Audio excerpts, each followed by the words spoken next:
Today we're continuing our series on Tales from the Torah, and today's message is good news about smelly feet. Some of you may have smelly feet. Well, I've got good news for you today. Good news about smelly feet. Well, as we've already talked about today, the tragedy of Haiti is almost unspeakable. The things that have gone on there, caused by the earthquake.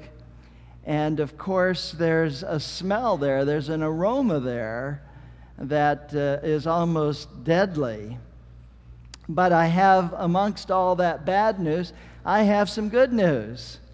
There's a place in Port-au-Prince, Hospital Adventiste of Haiti. Hospital was adopted 3 years ago by the Loma Linda University School of Medicine class of 2010 as their special mission project.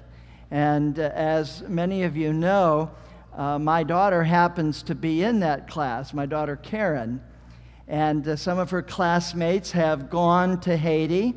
Others are planning to go. Some of them have gone even in the past couple of years, but they have adopted this hospital in Haiti, this Adventist hospital there.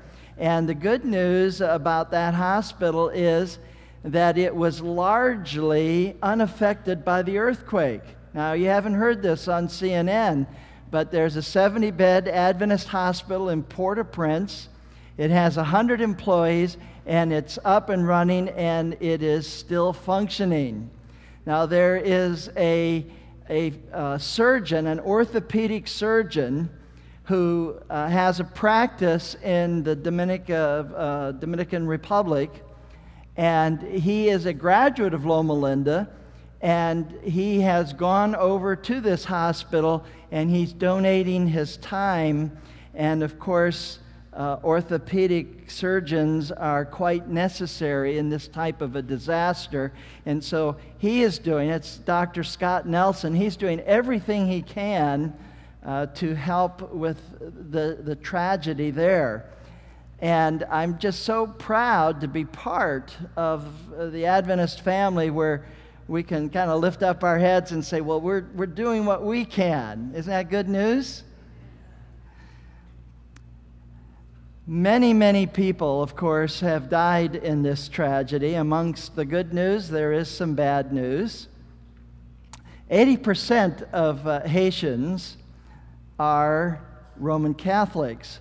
15% are Protestants, but you know what? It's said that 100% believe in voodoo.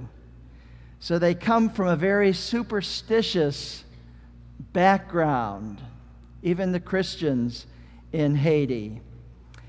You can see this guy's being pulled out by his feet, and no doubt he has smelly feet because we can see blood on his clothes. We don't know whether he's dead or alive, but you can see the workers are wearing masks.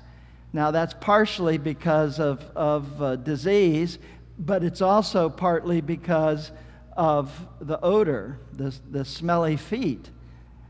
And here's another picture of smelly feet from Haiti, and still another as bodies are removed with backhoes and bulldozers and just dumped in large graves.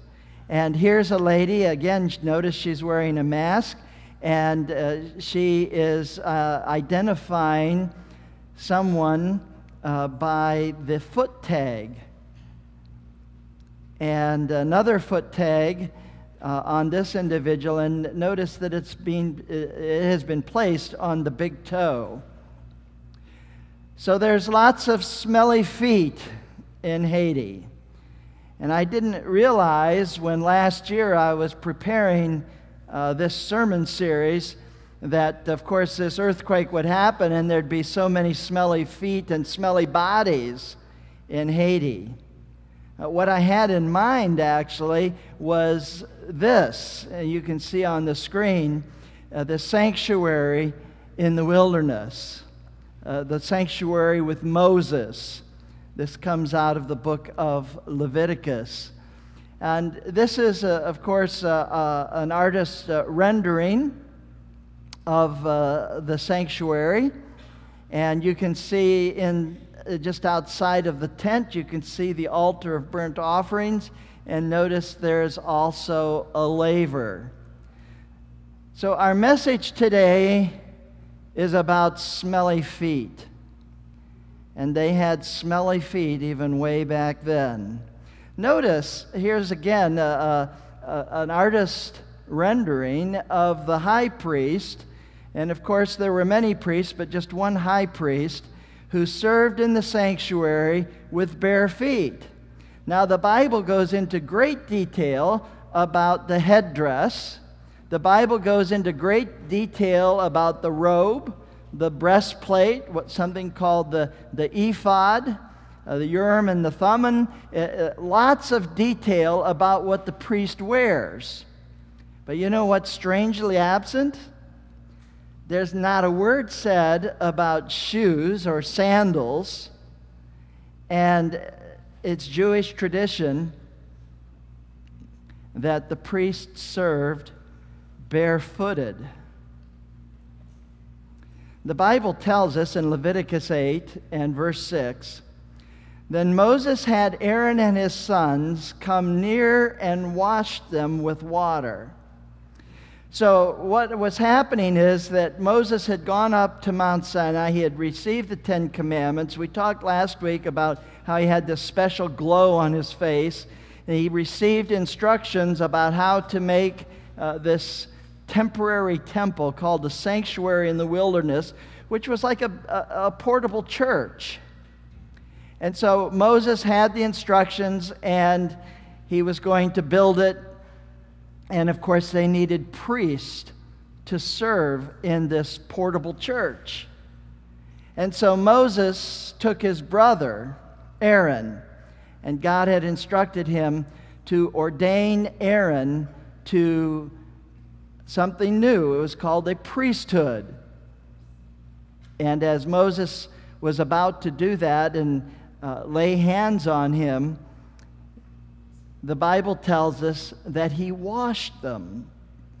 Now, how did he wash them? Well, in this picture, you can see on the left side, there's a big laver, which is like a big basin, a big bowl, and that that Moses washed the priest in this before they were ordained to the priesthood. Somewhat similar to baptism.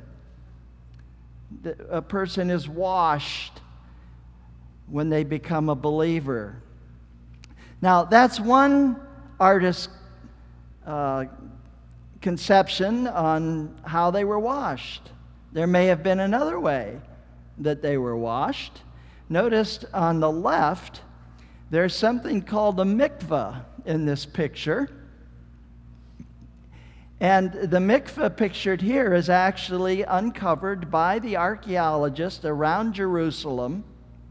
And they have found multiple mikvahs around the city of Jerusalem.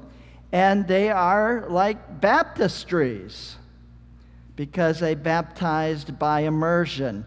And then below the actual mikveh that was found in Jerusalem, you'll see a modern mikveh that's part of a Jewish synagogue.